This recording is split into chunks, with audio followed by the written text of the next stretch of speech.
किसी भी एग्जाम को क्रैक करने के लिए माय डियर सबसे बेस्ट तरीका यही होता है कि आप उस एग्जाम के बारे में कितना जानते हैं, कि क्या आपको ये क्लियर है कि उसका प्रीवियस बेस्ड पैटर्न क्या था, अपडेटेड क्या है, एमसीक्यूज, टॉप एमसीक्यूज रिपीटेड के साथ साथ हाईलाइटेड कौन कौन से हैं, उसके टॉपिक्स और सब टॉपिक्स कौन कौन से हैं।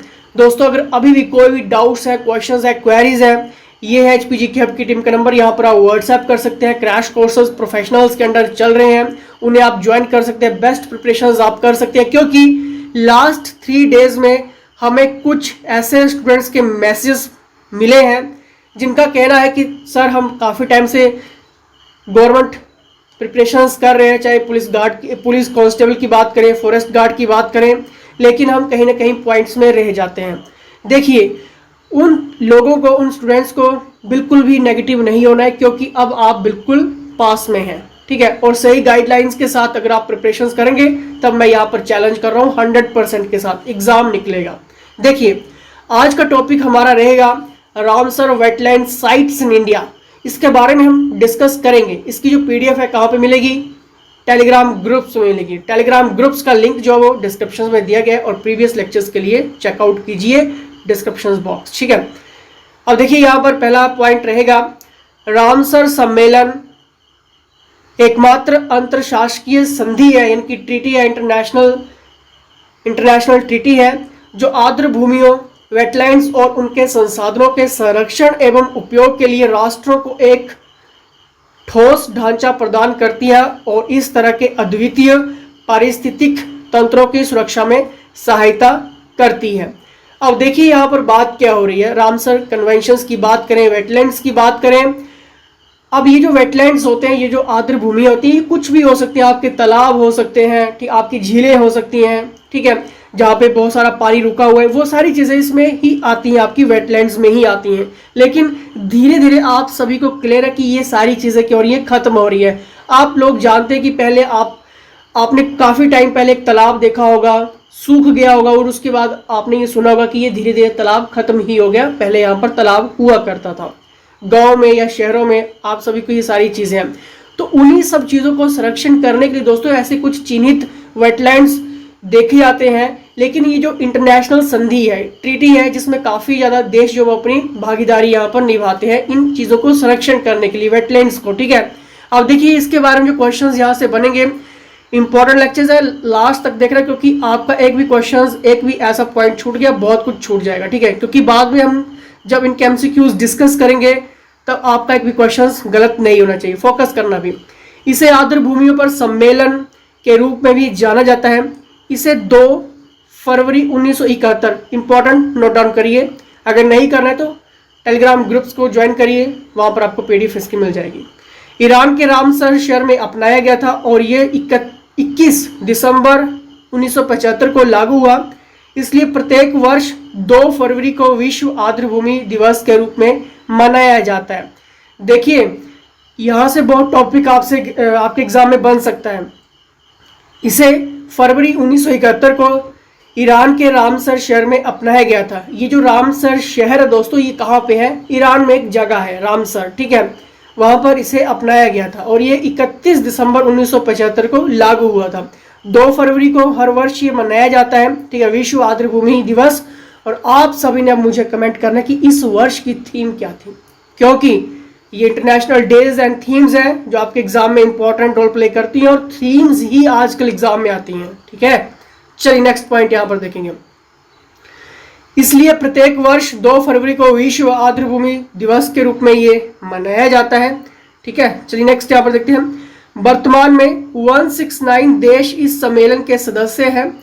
इस सम्मेलन के तहत नामित 2279 आर्द्र भूमि क्षेत्र लगभग इतने हेक्टेयर के क्षेत्र में फैले हुए हैं। ये आपको याद नहीं रखना, ठीक है, ये आपकी नॉलेज के लिए है, क्लियर। लेकिन 169 ये देश आपको याद रखने हैं क्योंकि ये इंपॉर्टेंट है, ठीक है।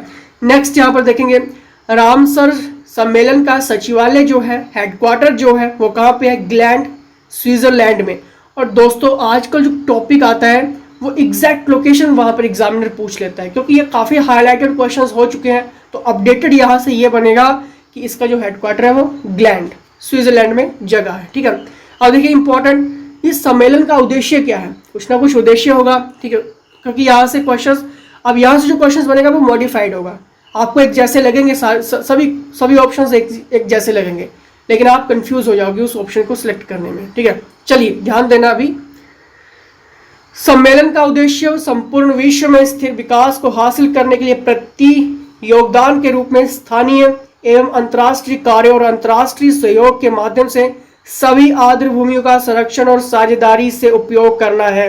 अभी आपको क्लियर हो गया कि 169, अगर हम बात कर रहे हैं यहाँ पर देशों की जिनका सहयोग है, ये सभी देश जो एक साथ आए हैं ताकि इन वेटलैंड्स को बचाया जा सके, इन झीलों को, तालाबों को, नदियों को, जहाँ पे इकट्ठा हुआ पानी है, इन सब चीज़ों को लोकेट किया जाए, पहचाना जाए, चिन्हित किया जाए। और लेकिन यहाँ पर बात थोड़े से पानी की नहीं हो रही है, काफ़ी ज़्यादा रुका हुआ पानी, ठीक है, उसको हम यहाँ पर कह रहे हैं ताकि ये भविष्य में, फ्यूचर में बिल्कुल भी खत्म ना हो जाए, क्योंकि अब आपको क्लियर है कि धीरे धीरे चीज़ें सारी खत्म हो रही हैं, नेचुरल जो भी जितने भी रिसोर्सेज हैं, ठीक है। चलिए यहाँ पर नेक्स्ट पॉइंट देखेंगे। सदस्य देश जो होते हैं सह संचालन के 3 स्तंभ यानी कि पिलर, इनको हम कह सकते हैं, के रूप में पहचाने जाने वाले 3 माध्यमों से आर्द्र भूमियों की रक्षा के लिए अंतर्राष्ट्रीय सहयोग के लिए प्रतिवचनबद्ध है। जैसे कि मैंने अभी देशों की बात की, तो यहाँ पर वही चीज़ रिपीट हो रही है, ठीक है। चलिए नेक्स्ट, सभी आर्द्र भूमि के न्यायिक उपयोग को सुनिश्चित करना है, ये सारी चीज़ें, ठीक है। नेक्स्ट पॉइंट देखेंगे, अंतर्राष्ट्रीय महत्व के आर्द्र भूमि क्षेत्र रामसर सूची के लिए उपयुक्त आर्द्र भूमि क्षेत्र को निर्दिष्ट करना और आर्द्र भूमियों के एक प्रभावी प्रबंधन को सुनिश्चित करना है, ठीक है। अब देखिए जैसे ही हम आगे बढ़ेंगे, एक बहुत ही इंपॉर्टेंट पॉइंट्स डिस्कस करूंगा मैं आपसे, ठीक है। नेक्स्ट यहाँ पर देखते हैं अंतर सीमा, यानी कि यहाँ पर बात हुई है trans boundaries wetland, shared wetland system ETC, ठीक है, इंटरनेशनल कॉपरेशंस, अंतर सीमा की आर्द्र भूमि, साझा आर्द्र भूमि प्रणाली आदि पर अंतर्राष्ट्रीय सहयोग, ठीक है, यानी कि इंटरनेशनल कॉपरेशंस और trans boundary wetland, share wetland systems, clear. अब देखिए यहाँ पर जो पॉइंट बनेगा, भारत में रामसर स्थलों की सूची, यहाँ पर क्या क्या है, वेटलैंड्स की रामसर साइट्स हम देखेंगे यहाँ पर, ठीक है। 15 राज्यों में 27 स्थल हैं जो निम्नलिखित हैं। अब आपको ये याद करने पड़ेंगे, इंपॉर्टेंट, मैं बता दूंगा अभी आपको कौन कौन से याद करने आपको, ठीक है। अब देखिए यहाँ पर जम्मू कश्मीर का जो इंपॉर्टेंट रहता है वो है होकेरा आर्द्र भूमि, बाकी आप याद कर लीजिए, लेकिन इंपॉर्टेंट होकेरा आर्द्र भूमि इंपॉर्टेंट है क्योंकि अभी हाईलाइट हो रहा है, ठीक है। चलिए नेक्स्ट यहाँ पर देखते हैं हिमाचल प्रदेश। हिमाचल प्रदेश के बारे में आप सभी जानते हैं, काफ़ी अच्छा जीके आपका स्ट्रॉन्ग है ऑलरेडी। चंद्रताल आर्द्र भूमि, पोंग बांध झील, रेणुका आर्द्र भूमि, ये सारी क्या है, वेटलैंड्स में है, ठीक है। इनको आप झीलों के रूप में तो जानते हैं, लेकिन वेटलैंड्स मैंने आपको बहुत अच्छे से क्लियर करवा दी, जहाँ पे रुका हुआ पानी, बहुत सारा पानी, कुछ भी हो सकता है, तालाब, झील, ठीक है, जलाशय, कुछ भी, वो सारी क्या है, वेटलैंड्स है वो, ठीक है, जिन्हें हम चिन्हित करते हैं, ठीक है।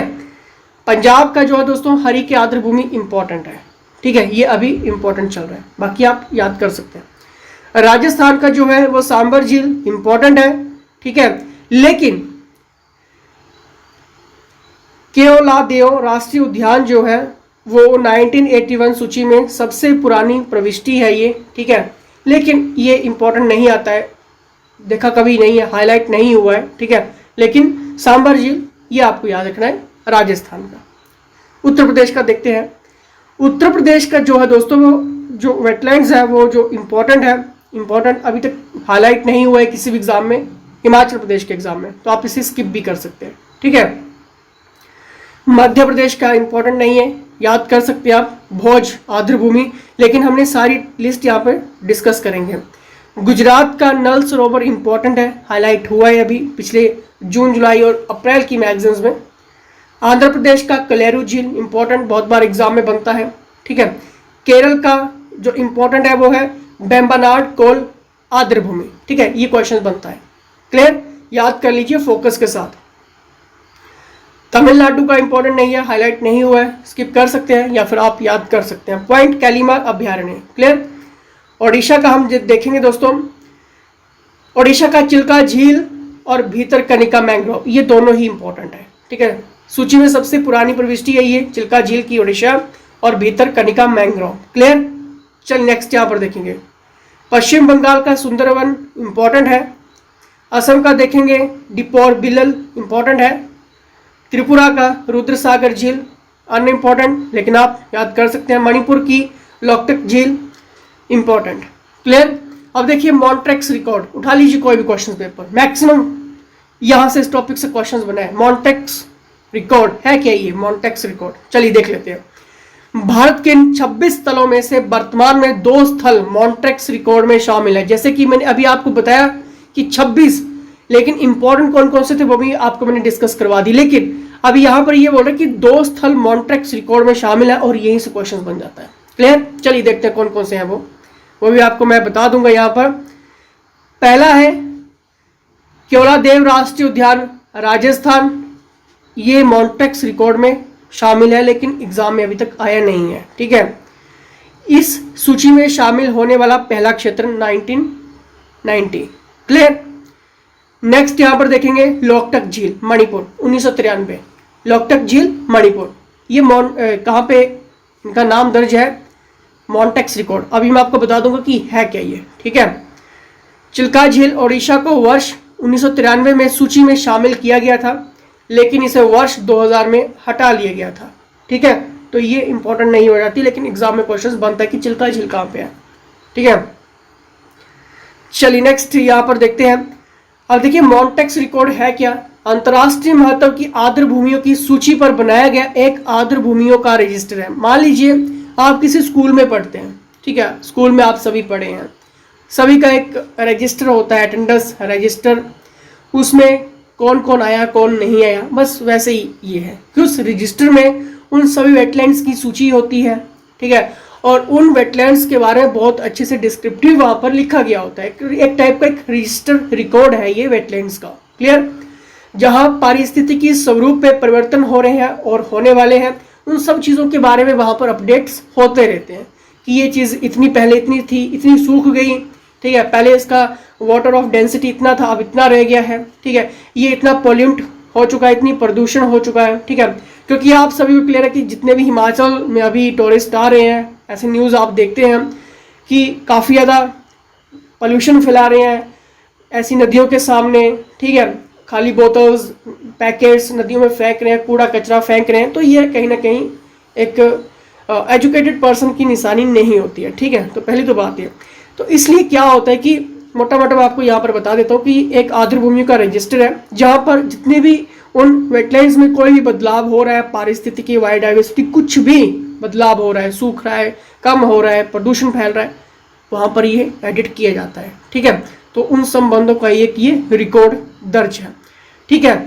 एक रामसर स्थल पर पारिस्थितिकी स्वरूप तकनीकी विकास, प्रदूषण या मानव द्वारा किए गए अन्य हस्तक्षेप के कारण अवक्रमित हो सकता है। यानी कि जैसे कि आप सभी को क्लियर है, अभी आपने देखा होगा कि जो फ्लड आ रहे हैं, घर के घर गिर रहे हैं। ठीक है। तो कारण क्या है, लोग नदियों तक पहुंच गए हैं। ठीक है। मकान बनाते बनाते नदियों तक पहुंच गए हैं और वो जो वाटर है उसका अच्छे से वहाँ पर ड्रेनेज नहीं हो पा रहा है। ठीक है। तो जिसके कारण ये सारी चीज़ें हो रही हैं। पहाड़ों के ऊपर जितने भी कंस्ट्रक्शंस, ब्लास्ट, माइनिंग ब्लास्ट किए जा रहे हैं, लैंडस्लाइड और ज़्यादा हो रहे हैं। ठीक है। क्योंकि ये सारी चीज़ों के लिए कहीं ना कहीं दोष तो हम ही हैं। ठीक है। अब देखिए list of national parks of India की बात करेंगे, इंपॉर्टेंट है ये। ठीक है। यहाँ पर मैं ये रीड नहीं करने वाला हूँ क्योंकि टाइम वेस्ट हो जाएगा, इसलिए अच्छा तो ये है कि मैं जल्दी से स्क्रॉल डाउन कर लेता हूँ। आंध्र प्रदेश के बारे में आपने ये इंपॉर्टेंट जो है वो आपको याद रखना है, पॉपीकोंडा नेशनल पार्क हाईलाइट चल रहा है। ठीक है। अरुणाचल प्रदेश का पहला काजीरंगा नेशनल पार्क जो वो इंपॉर्टेंट है, डिब्रू। ठीक है। तो ये सारे ही आपको एक बार नज़र मार लेना इंपॉर्टेंट पीडीएफ्स के साथ, क्योंकि यहाँ पर अगर मैं रीड करूँगा यहाँ पर तो काफ़ी लंबा हो जाएगा। ठीक है। तो यहाँ पर आसाम का जो है दोस्तों अभी जो हाईलाइट है वो मैं बता देता हूँ, औरंग है। ठीक है। बिहार का जो अभी चल रहा है हाईलाइट, बिहार का भी हाईलाइट नहीं है, इंद्रावती नेशनल पार्क जो अभी हाईलाइट है। ठीक है। छत्तीसगढ़ का आपको याद रखना है दोस्तों, यहाँ पर कंगेर वैली नेशनल पार्क। ठीक है। छत्तीसगढ़ की। गोवा की बात करेंगे यहाँ पर तो गिर फॉरेस्ट नेशनल पार्क और ब्लैक बक दोनों ही इंपॉर्टेंट है। ठीक है। गुजरात का यहाँ पर बात करेंगे दोस्तों तो marine national park gulf of Kutch, ये इंपॉर्टेंट है, हाईलाइट हो रहा है। हरियाणा के बारे में बात करेंगे यहाँ पर सुल्तानपुर और pin valley national park, great Himalayan national park, ये कहाँ पे? ये आपके हिमाचल प्रदेश में है। ठीक है, इंद्र किला, खीरगंगा, ये सारी चीज़ें आपको क्लियर है। ठीक है, ये सारी आपको याद कर लेना। जम्मू एंड कश्मीर का हेमिस, किश्तवारोस, ये सारे इंपॉर्टेंट है।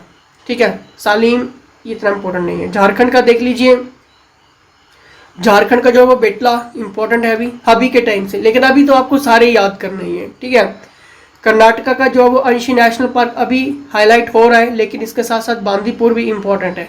ठीक है, ये सारी चीज़ें इंपॉर्टेंट है। ठीक है, नेक्स्ट हम देखेंगे यहाँ पर केरला का जो है वो silent valley national park, confuse नहीं होना है। ठीक है, पिन वैली और साइलेंट वैली में कंफ्यूज कभी मत होना, क्योंकि यहीं से एग्जामिनर क्वेश्चन डालता है। ठीक है, अन्नामुडी ये आपको याद रखना है, और पेरियार, ये तीनों ही इंपॉर्टेंट है। ठीक है, चलिए नेक्स्ट यहाँ पर देख लेते हैं मध्य प्रदेश का जो अभी चल रहा है वो कान्हा नेशनल पार्क इंपॉर्टेंट है, बाकी आप याद कर लेना। ठीक है, नेक्स्ट हम यहाँ पर देखेंगे महाराष्ट्र का, अभी हम देखेंगे दोस्तों जो अभी हाईलाइट है वो है गुगामाल नेशनल पार्क, ये अभी हाईलाइट है। ठीक है, इसलिए मैं डिस्कस करवा रहा हूँ। मणिपुर का अभी हम देखेंगे, मणिपुर का जो है वो है आपके सिरोही नेशनल पार्क, ये इंपॉर्टेंट है। मेघालय का एक बार देख लेते हैं, मेघालय का अभी इंपॉर्टेंट नहीं हुआ है, लेकिन जो काफ़ी टाइम पहले मोलेन नेशनल पार्क हाईलाइट हुआ था। ठीक है, मिजोरम का जो देखेंगे अभी, जो अभी टॉप 10 मैगजीन्स में रहा है, मिजोरम में इंपॉर्टेंट नहीं है। ठीक है, नागालैंड का देखेंगे, नागालैंड का इंपॉर्टेंट नहीं है, लेकिन उड़ीसा का जो है सिमलीपाल बहुत इंपॉर्टेंट है। ठीक है, ये बार बार हाईलाइट हो जाता है। ठीक है, और राजस्थान का देखेंगे, राजस्थान का इंपॉर्टेंट नहीं है, अभी कोई हाईलाइट नहीं हुआ है। सिक्किम का देखेंगे, कंचनजंगा से लेकर और मधुमलाई, ये दोनों इंपॉर्टेंट है। ठीक है, तमिलनाडु का देखेंगे अभी हम, gulf of Mannar marine national park की बहुत इंपॉर्टेंट है। इंदिरा गांधी अन्नामलाई नेशनल पार्क की बहुत इंपॉर्टेंट है तमिलनाडु का, क्योंकि यहाँ से क्वेश्चन बन रहा है। तेलंगाना का देखेंगे, वेरी वेरी इंपॉर्टेंट, क्योंकि काफ़ी ज़्यादा हाईलाइट यहाँ से हो रहा है अभी। ठीक है, मुरुगा वानी नेशनल पार्क जो काफ़ी इंपॉर्टेंट है। क्लियर। त्रिपुरा का देखेंगे, त्रिपुरा का देखेंगे गंगोत्री नेशनल पार्क हाईलाइट हुआ है काफ़ी टाइम पहले, लेकिन अभी हाईलाइट नहीं है। ठीक है, उत्तराखंड का देखेंगे फ्लावर्स नेशनल पार्क की वेरी इंपॉर्टेंट है, और पशु विहार गोविंद। ठीक है, नंदा देवी नेशनल पार्क, ये तीनों इंपॉर्टेंट है। ठीक है, उत्तर प्रदेश का दुधवा नेशनल पार्क इंपॉर्टेंट है। ठीक है, और इम्पोर्टेंट नहीं है। अंडमान एंड निकोबार का देखेंगे, saddle peak national park very important है ये। ठीक है, काफ़ी ज़्यादा हाईलाइट अभी हुआ है ये। क्लियर। तो हमने यहाँ पर बहुत कुछ सीख लिया है। ठीक है, वेटलैंड्स के बारे में हमने देखा, मॉन्टेक्स रजिस्टर के बारे में हमने देखा, लिस्ट देखी, नेशनल पार्क्स की जो इंडिया में कौन कौन से इंपॉर्टेंट है मैंने आपको डिस्कस करवा दी। अब आपने क्या करना है, टेलीग्राम ग्रुप्स को ज्वाइन करिए, लिंक डिस्क्रिप्शन बॉक्स में है, चेकआउट कीजिए, प्रीवियस लेक्चर्स चेकआउट कीजिए, और किसी भी डाउट क्वेश्चंस के लिए हेल्प के लिए व्हाट्सएप कीजिए।